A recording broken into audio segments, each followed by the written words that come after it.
Good day, everyone. Welcome to lecture 17 of this course on computer organization and architecture.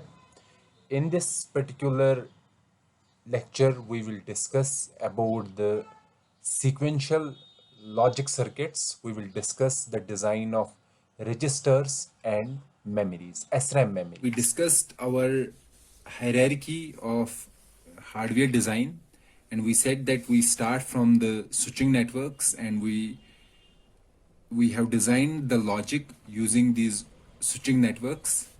Which part of the logic? Combinational logic. And using this logic we can design multiplexers, comparators, encoders, decoders. Different types of combinational logic circuits can be designed using the logic elements.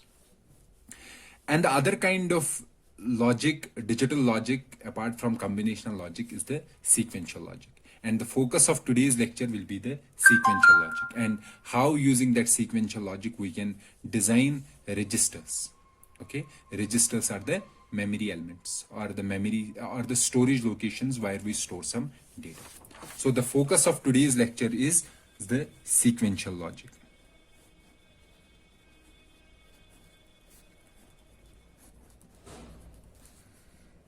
As we have said previously, sequential logic include the circuits that remember or store information.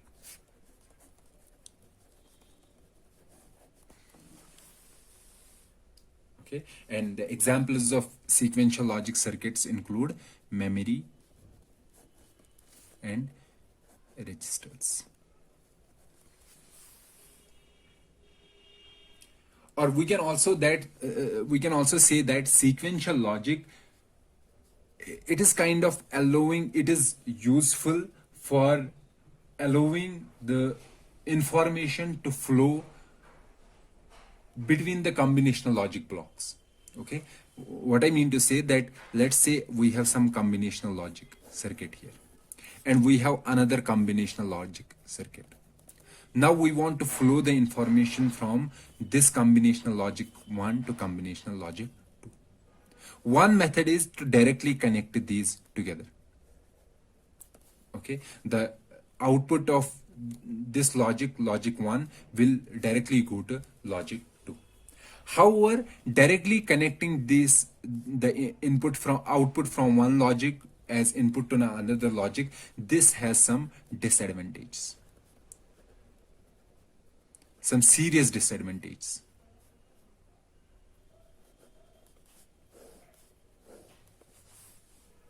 Okay, what is to understand the disadvantages, let me give an example. Give an example of an accumulator.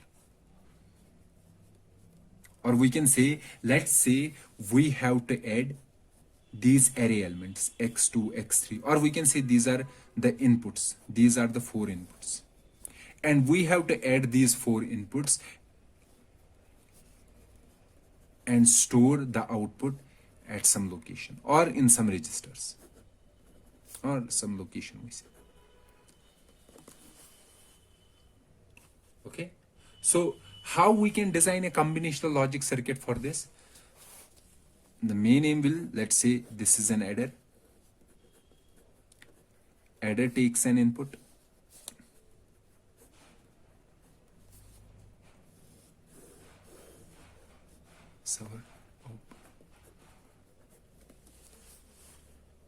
Let's say this is our simple circuit. And here we are saying that input comes after one after the another. This comes in cycle 1. This comes in cycle 2. This in cycle 3. This in cycle 4. Okay, so in cycle 1 we have x1. Now x1 goes to adder. Output will be simply, output is initially 0. So x1 plus 0. So output will be x1. Now it is coming here at this point. Okay, in the next cycle comes the x2. The output will be x1 plus x2. In third it will be x1 plus x2 plus x3, x1 plus x2 plus x3 plus x4. Let's say in the first cycle x1 came. Okay, and after completing this, here we have x1. Now let's say we are in the same cycle. This x1 will appear at the adder again. This x1 will come at the adder again, and in the same cycle it will compute x1 plus x1. So directly connecting the output to the input, okay, it has the disadvantage that it will keep on adding the same value again and again. Okay, so we require some delay here. Some delay should be there so that when this cycle completes, then only this output should appear at the input. Okay, then only our addition will be correct. So if we have some delay here, let's say some delay is there, after having the delay, the next cycle comes, we will send x1 here again. So here the input will be x2. So it will come x1 plus x2. At the output we will have x1 plus x2. Now we will provide another delay of one cycle. Okay, after this cycle completes, this goes again here. So here we will have x1 plus x2. Okay, so we want that each x value should be applied in succession, one per cycle, and this output should also come after that particular cycle is completed, instead of coming in the same cycle. Okay, so for controlling the next iteration, this is kind of controlling the next iteration of a for loop. So for controlling, we have to add some element here, delay element. This element should not only provide the delay, but it should also receive the output, because it has to then forward this output. Okay, this delay element we called the register. This register not only takes the output, it stores the output, and also it gives this output after some time. Okay, after what time? After a clock ends. Okay, so we say that we need a register, we need a storage location, we need a circuit, this circuit. Okay, this circuit should remember information, and it should also work on the basis of a clock. So this clock is very important for sequential circuits, because sequential circuits not only stores the information, but they store it based on this clock. Okay. So what is a clock? Basically, in our digital circuits, a clock is simply a signal or a waveform that changes continuously. Okay, this is, for example, this is our clock.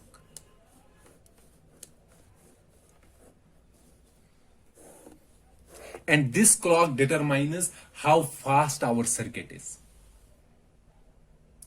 Okay, if our clock is running very fast, that means we can store the information very fast, and we can also process it very fast. But we cannot make the clock very fast randomly. This has some limitations, and this has some, we can say, we have to keep some things in mind before designing the clock. How fast should it be, and what is the maximum possible limit that we can reach in making the clock. So we will discuss why we cannot. For example, your current processors, the clock of current processors is, let's say, 3.4 gigahertz is the maximum. Okay, so why we are not increasing the frequency of clocks? Increasing the frequency means, what does that mean? Increasing the frequency means, what is the frequency? Meaning of frequency? Frequency means how many cycles are in 1 second. So for example, here we have one cycle. This is our one cycle, this portion. And the same cycle repeats again. And in every cycle you can see, for example, this is our one cycle. We have one rising edge and one falling edge. So this is the rising edge, this is the falling edge. So in a clock period, we have one rising edge and one falling edge. This is called clock period, T. This is the clock period. Or this clock period is also called CPU cycle time. CPU cycle time is this clock period. And frequency is equal to reciprocal of clock cycle time. And the meaning of frequency is cycles per second. Okay, and frequency is 1 divided by T. T means clock period. Having a small t means having higher frequency. Having a large t means having smaller frequency. So we want our circuits to have higher frequency. Higher frequency means small clock period. Okay, so this is our clock. And our registers or our sequential logics, they only respond to either to a falling edge or to a rising edge. We design our sequential circuits such that they become active at one of the edges, at the rising edge or at the falling edge.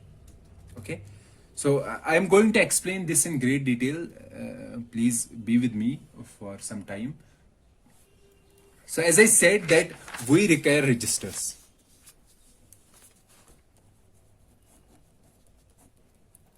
So what is a register? Basically, register is the memory element that stores, or a sequential logic that stores information. And the information storage is controlled by a clock. Okay, so before discussing how clock controls the information flow in registers also, let me first discuss the basic building block of a register. The basic building block of register is d-flip-flop. Okay, so you may be aware about the flip-flops. What is a flip-flop? For example, here let me make a d-flip-flop. These are cross coupled NAND gates.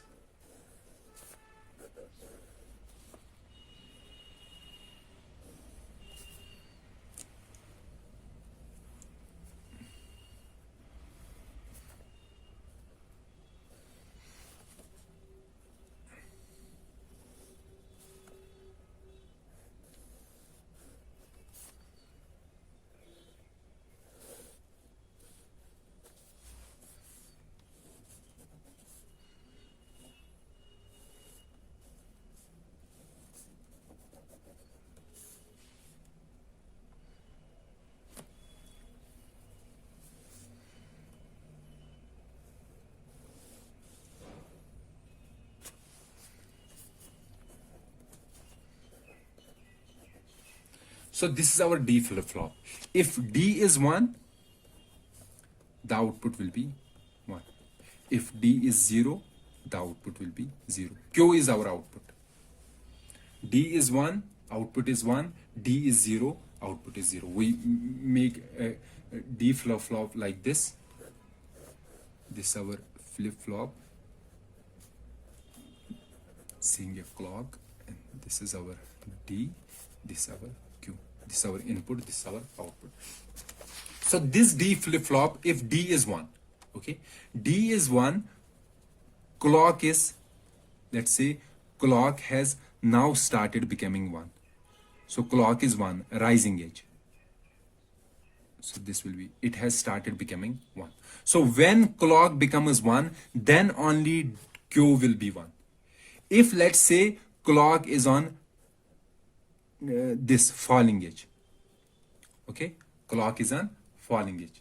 If the clock is on falling edge and D has become 0, okay, so if clock is on falling edge, there won't be change in the output Q. So output will be still the previous value, and the previous value is 1. Now if again it comes at the clock comes at the rising edge, at this particular point it will find what is the D. D was 0, so the output will be 0. So the output, the input is reflected at the output only at the rising edge of the clock. Okay, so we can say D flip-flop is a positive, positive means rising edge, positive edge triggered. That means when the clock is on a rising edge, whatever is the input, that is stored at the output. And the same remains always till the input changes and clock again becomes the positive edge or the rising edge. Okay, so on the rising edge of the clock, input D is sampled and transferred to the output. At other times, the input D is ignored and the previously sampled value is retained. So our D flip-flop acts as a sequential logic, and the input is reflected at the output only at the positive edge of the clock. So the clock we can say it controls the transfer of input to the output. So this acts as our memory element that stores the information. Okay, so this D, if we want to store this D, okay, whatever this D is, it will appear at the output only at the rising edge of the clock. Now let's go to the registers. What is a register? Basically, let's suppose register is of 32 bits. So basically register 32 bits means there are 32 D flip-flops together. And these 32 D flip-flops together form a register. And these flip-flops are controlled by a clock, common clock.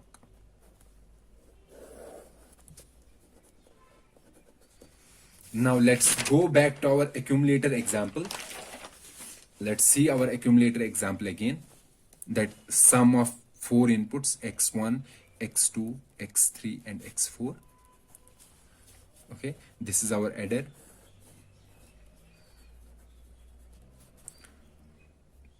This is our input.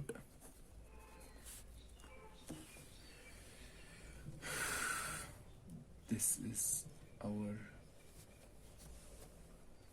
output, and we are putting the output in a register and giving this as an input. Let's say this is our clock.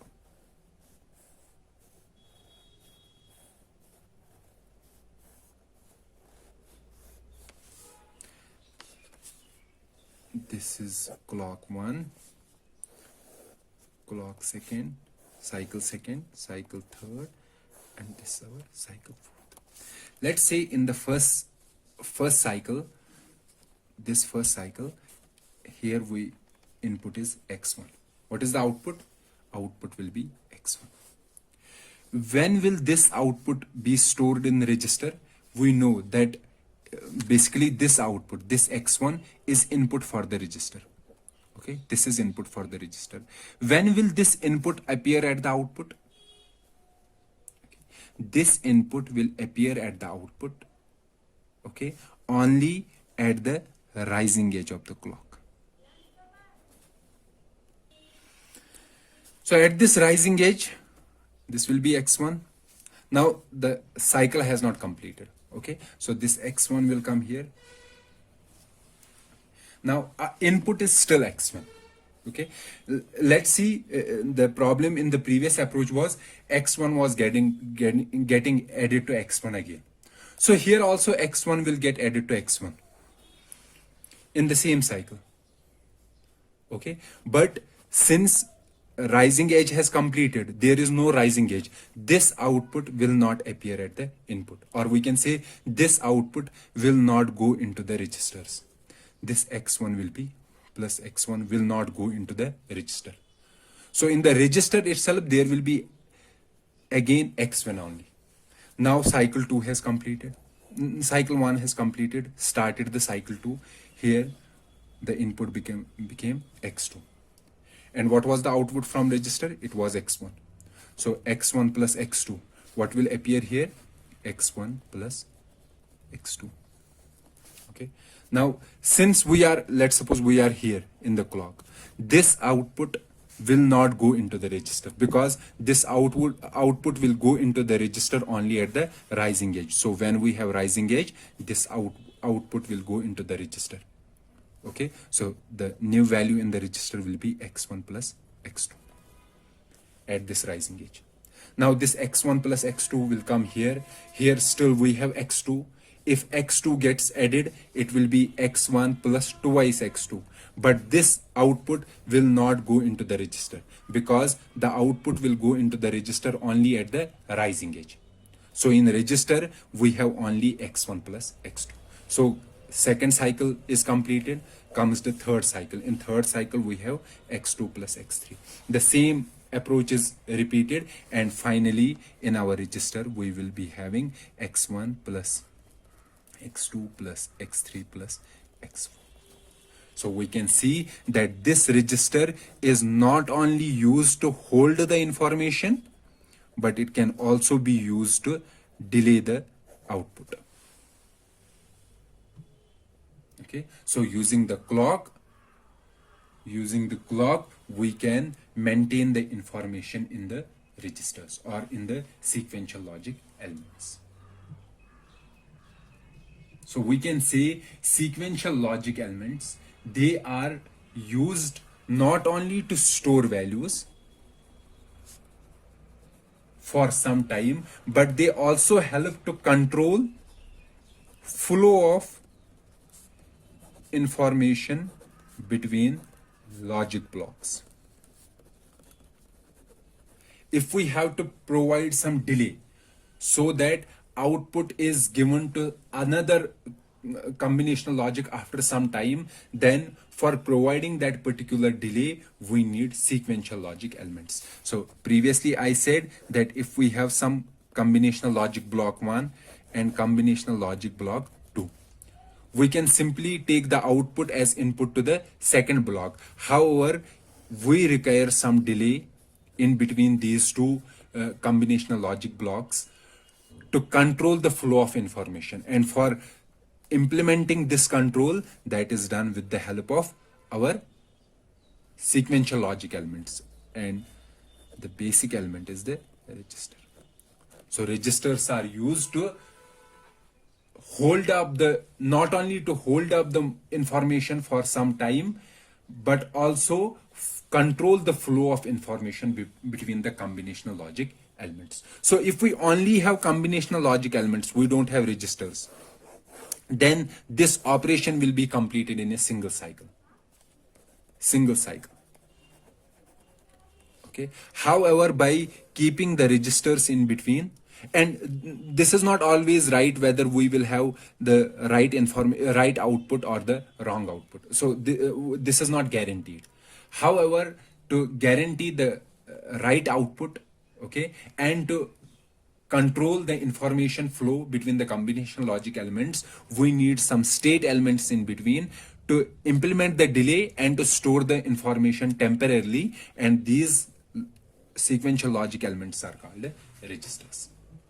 Okay, so I hope you understood the usage of registers in our circuit. So our complete digital circuit is not only made of combinational logic, but it is also made of sequential logic elements. So combinational logic and sequential logic together help us to design our system, in which we have to not only process the information, but also store the information and control the information flow from one circuit to another circuit. So for processing the information, we require combinational logic elements, and for storing and controlling the flow of information, we require sequential logic. So combinational logic is used for we can say the processing,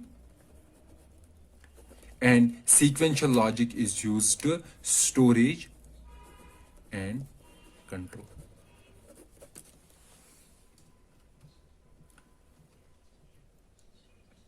So this was all about the we can say all about the sequential logic elements and the basic sequential logic element registers, in which we said that registers, they are made of d-flip-flops, and these registers are controlled by clocks, and most of the registers are edge triggered sequential logic elements. That means the input is, they accept the input only at the rising edge or at the falling edge. However, D flip-flops that we have discussed, they are sensitive to the positive edge. That is, they receive the input only at the positive edge of the clock and provide that input as output. So we discussed about the registers. Now remains the another logical element, that is the memories. So we said that registers can be designed using the D flip-flops. Now let's see how we can design the memories. What are the basic building blocks of memories? What are the basic elements that are used to design the memories? So in the design hierarchy, we can see that we have completed the registers, and from these registers we can design state registers or the code registers. Okay. So I will discuss about the state and code registers later when we will design a simple processor, but register is the basic element from which we can design state registers and code registers. Okay. So before going further, in the sequential logic, we said that registers are made of flip-flops, and D flip-flop, we said that almost all the registers are made of D flip-flops, where we have the series of D flip-flops put together to form a register. However, if you can see that a single D flip-flop is made of 4 NAND gates.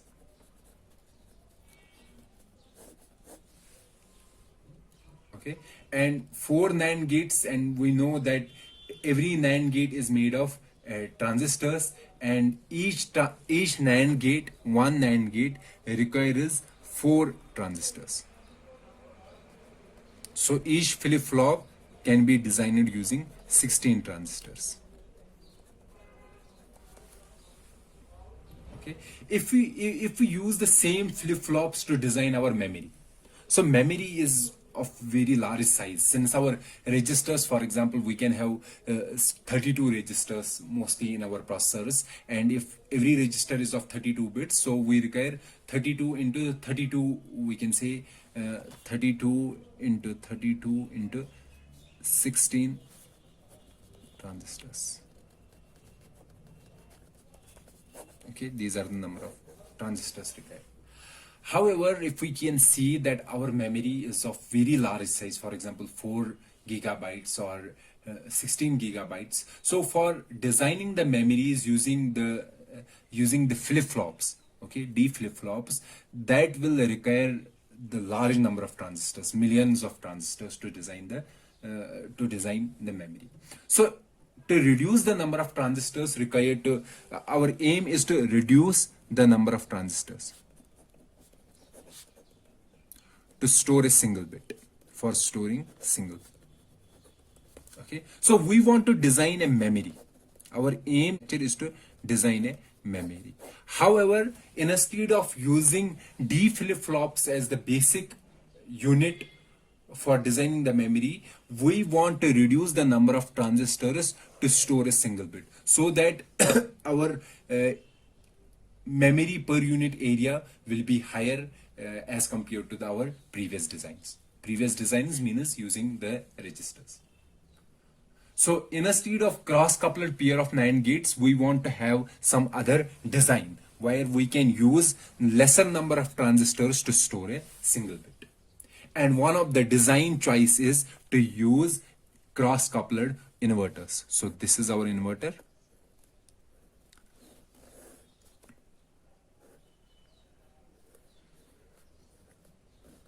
So we can use this cross-coupled inverter to store a single bit.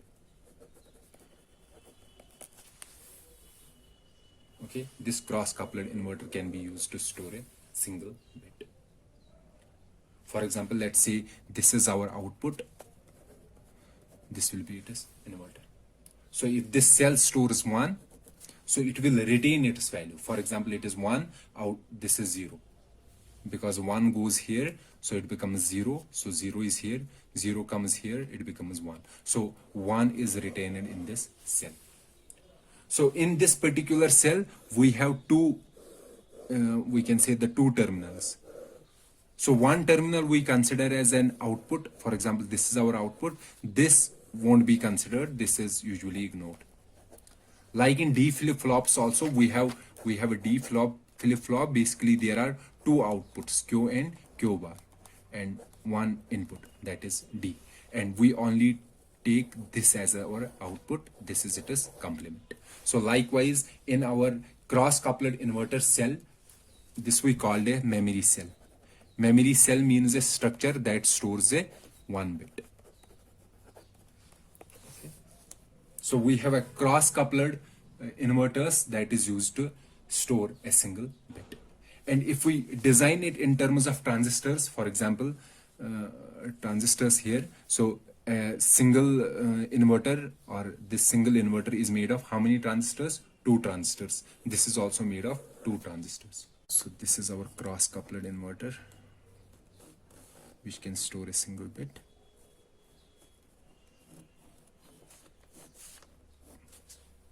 And moreover, here we have a switch. At this point, we have a switch. Okay. So what is the use of switch? Switch means that if we want to read something from here, we will turn it on, these two switches on. So turning these switches on, we can read the value. Okay, whatever is stored here. And these lines, these conductors, these are called a bit lines. So if this is bit line, this is it as complement, bit line complement. So if we want to read the data from this this cell, let's say it stores 1, so here it is 0. Okay, so storing 1 means here we have a positive voltage, here we have a 0 voltage. Okay, so we will turn on this switch, and this voltage will appear on this bit line. This switch is also turned on. This voltage comes here 0. So here we will have positive voltage, and here we have 0 voltage. Okay, so the output, we will compare these two, this positive and this 0, positive and 0 comparison. If the comparison is positive, okay, comparison is positive, that means this cell stores 1. If the comparison is negative, that means this stores 0. Negative means that this is 0, this is 1. That means this is storing 0 bit. Okay, so when we are turning on this will become 0, this bit line, this will become 1. So this will be positive, this will be negative. So comparing these two, so 0 minus this one, positive, so it will be negative value. So the output will be 0. That is, this cell is storing 0. Okay. Like this is for reading. So for reading, we are comparing bit lines BL and B complement. So for reading, we have to compare BL and BL complement. Compare their, what we have to compare? Their voltages. And by comparing their voltage, we can determine whether we have stored 1 or we have stored 0. Now let's say if we have to write something in this cell. Let's say we have to write 1 in this cell. Okay, 1 means here we should have 1 positive voltage, here we should have 0 voltage. What we do, we turn on this switch, these two switches, we apply a positive voltage here and a 0 voltage here. Okay, so this terminal will become positive, this will become negative or 0. So we will have 1 stored in this cell. Likewise, if we want to store 0, we will apply 0 voltage here in bit line, and we will apply positive voltage in BL complement. Okay, to store 0 in this particular cell. So for reading or writing, we have to first activate this cell. And for activating the cell, that means we have to turn on the switch. Okay, so this complete cell, this is called a SRAM cell, or static RAM cell, static random access memory cell. So what is an SRAM cell? SRAM cell is a memory cell that is made of cross-coupled inverters.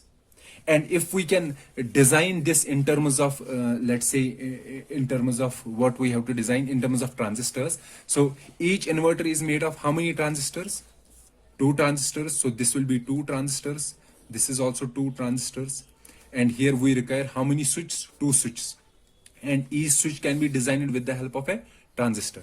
So these are two transistors, these two switches. So how many total transistors? Six transistors for 1 bit. However, for using d-flip-flops, 16 transistors were required to store a single bit. However, using the SRAM cell, we can use 6 transistors to store a single bit. So let's design a transistor circuit of the same. So the transistor circuit, for this, we have to make a transistor circuit. It will be like this.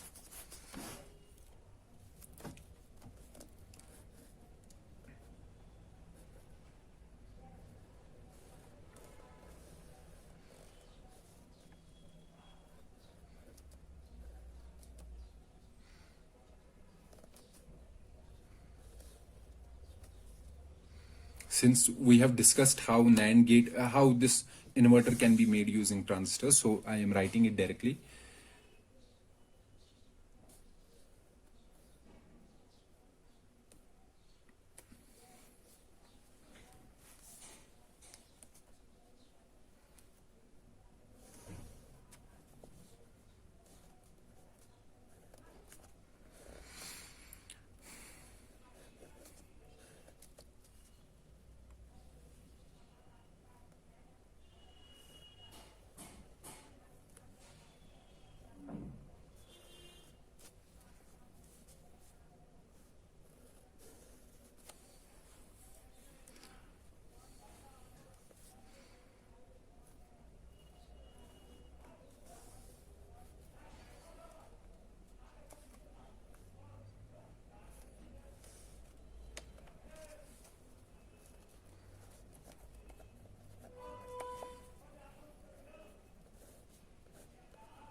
Okay, so this will be our one NOT gate, this will be another NOT gate, and cross coupling is done. For cross coupling we have, so this is our output of one NAND gate, this is the output of another NOT gate. So you can see here the output of one NAND gate that is connected to a switch, and the output of this NAND gate is also connected to a switch. Okay, you can also see that, see this transistor's output, okay, and this this inverter's output and this inverter's input is connected to one switch.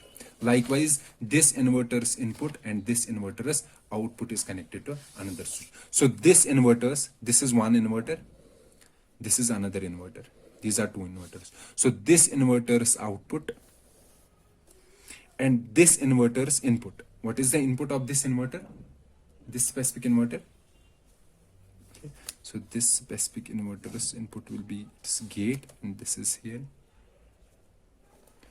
These two are connected to one switch. Okay, and this inverter's output and this inverter's input, these are connected to another switch, and the switch will be like this. Switch will be again a transistor. This is our transistor. So here also this will be a transistor. Okay, and these two switches are connected together, and here this output will be connected to a bit line, this also a bit line, and be a complete. Okay, so this is our complete SRAM cell. Let me redesign this SRAM cell once again so that it becomes easy for you to understand. So this is our SRAM cell. Okay, this is the SRAM. This is inverter 1. This is inverter 2. Okay, these are the two inverters, and these are the two switches. And this line that connects these two switches, this we call a word line. Word line means that for reading the data from this cell, this SRAM cell, reading or writing data, we have to turn on this cell. We have to activate this word line. Activating this word line means switching these on, these two switches. Switching these on, so then we can easily read or write data from this SRAM cell. Okay, so this is about the SRAM cells, and using these 6 transistors, we can store a single bit. And as I said, these bit lines BL and BL complement. So for reading data from this particular cell, we have to compare the voltage on these two lines, BL and BL complement. And for writing data, we have to turn on these switches on, these two switches on, and then write our data. If we want to write one, apply a positive voltage at BL and 0 voltage at BL complement. If we want to read data, then apply if we have to write 1, we have to apply positive voltage. If we have to write 0, we have to apply the 0 voltage or negative voltage. Okay. And as I said that for reading the data, I have to take the data from here. I have to first turn on these switches. The voltage of one inverter will appear on BL and the voltage of another inverter will appear on BL complement. Then I have to compare their voltages, or we can say then I have to sense their voltages. And after sensing their voltages, I can determine whether we have stored 1 or 0 in the cell. Okay, so this is one SRAM cell. And we can make this SRAM cell. Let's suppose this is our SRAM cell, and this SRAM cell will have 2 bit lines, that is BL and BL complement, and one word line we called. This line is required to activate this cell. That means for reading or writing data from this cell, we have to first activate it using this word line. This word line basically turns on those 2 switches, this switch and this switch. And by activating this word line, we can easily read data from this cell or write data into this cell. Okay, let's say we have to, using this SRAM cells, we have to design a memory that has 16 cross 8 bits. 16 cross 8 bits means that there are 16, this will be our memory, okay, and there are total 16 locations and each location stores 8 bits. Okay, so we want to design this kind of SRAM memory. So what is our design? We want to design 16 into 8 SRAM memory. That means if we have to read data from this memory, how many bits we have to read together? 8 bits. Or if we have to write data, how many bits we will write together? 8 bits. And how many such locations are there? 16. Okay, so reading 8 bits together means we have to combine 8 SRAM cells together. Combining 8 SRAM cells together means that all SRAM cells, 8 SRAM cells will have the same word line. Means that same word line will activate 8 SRAM cells together. Okay, then by activating 8 SRAM cells together, we can read 8 SRAM cells together, or we can also write 8 SRAM cells together. So for we have to combine 8 SRAM cells together. Combine means we have to combine them using the same word line. Okay, let me make such memory so we will get the idea clear. So we are saying that we have to design a memory. This is our memory.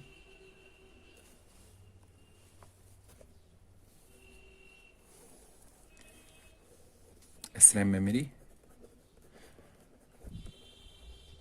And in this memory, we are saying that we have 16 locations.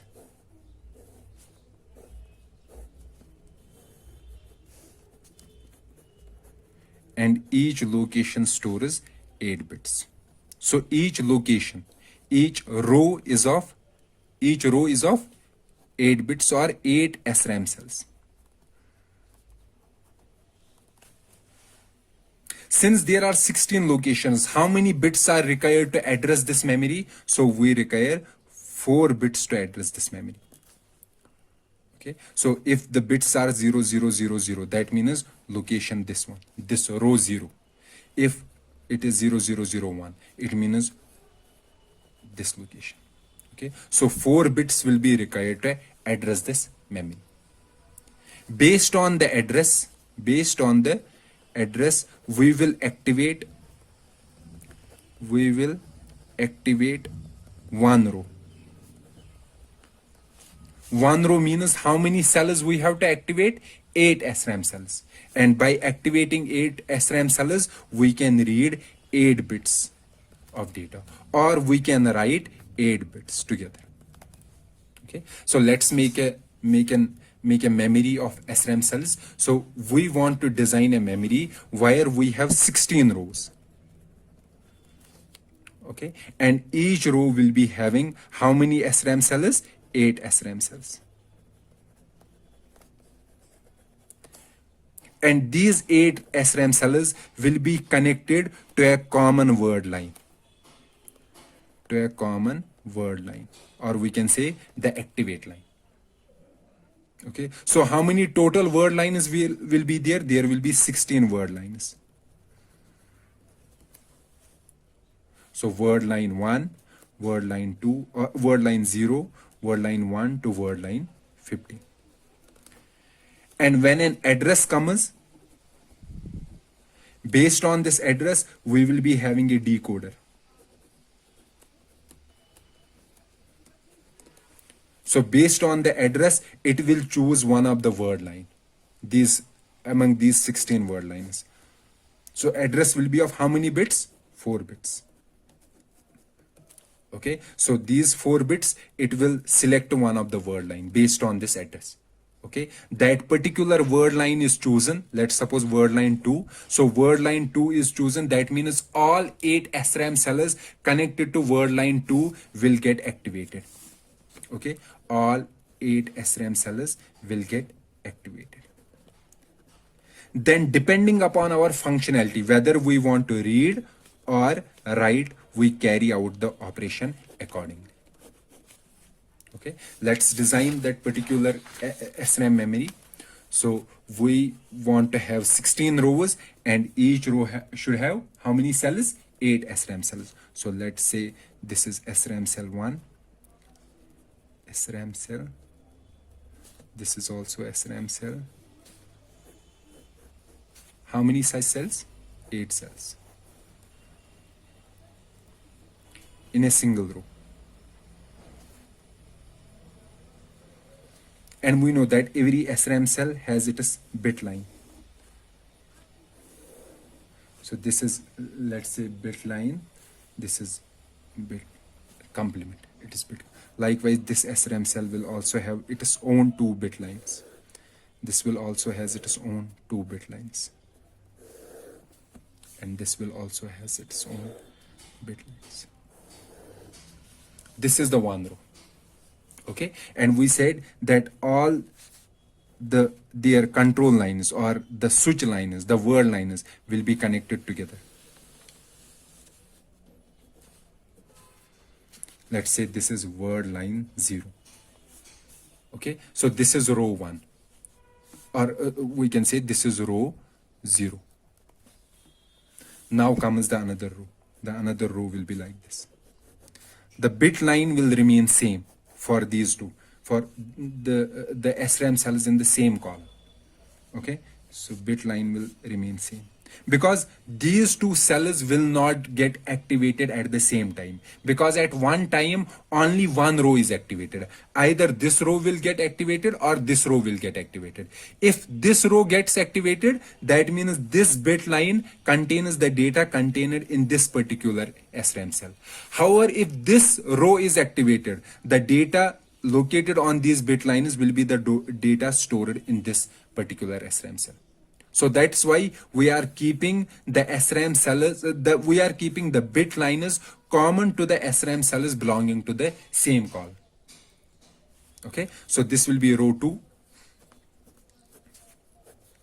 Likewise, and their word lines will be common to them. So their word line will be common, and we call it word line 1. Likewise, we have a third row.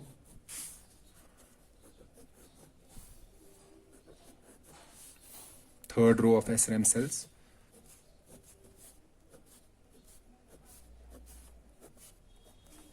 Okay, and their word line, they will have a common word line connected to each other. And this particular word line we will call word line 2. So how many such rows will be there? There will be 16 such rows. And what is the last word line? The last word line will be word line 15.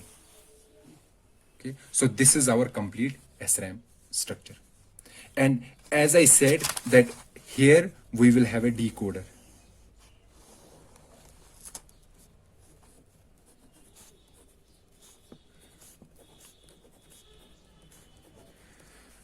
This decoder, the input of this decoder will be an address. And based on the address, it will activate one of the word line. And activating one of the word line, that means it will activate one of the row. One of the row is activated, and after activating that particular row, we will get the data from that particular row, or we can say from those particular SRAM cells. Okay, let's continue about the discussion about the SRAMs in our next lecture. We will summarize this again so that the ideas are brushed up. So let's meet in the next lecture. Till then, goodbye.